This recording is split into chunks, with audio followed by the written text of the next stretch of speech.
गावात राहणारा असा एकही माणूस नाही ज्याने ग्रामपंचायत हे नाव ऐकलं नाही. पण प्रश्न असा आहे, ग्रामपंचायतची नक्की कामं कोणती असतात?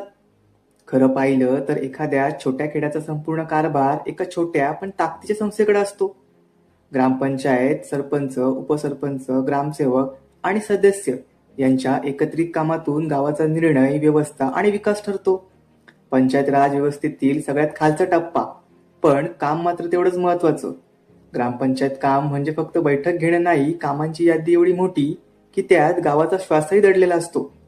गावात रस्ते बांधणे, जुन्या रस्त्याची दुरुस्ती, रात्री प्रकाश देणारी दिवाबत्तीची सोय, जन्म मृत्यू विवाह यांची नोंद, स्वच्छता, कचरा व्यवस्थापन, सांडपाण्याची व्यवस्था, पिण्याच्या पाण्याचा पुरवठा, शाळा, दवाखानं, आरोग्य या संबंधी सोयी, शेती व पशुधन विकासाच्या योजना, गावातील जत्रा, उत्सव आणि सर्वात महत्त्वाचं शासनाचा निधी आणि कराचा योग्य वापर.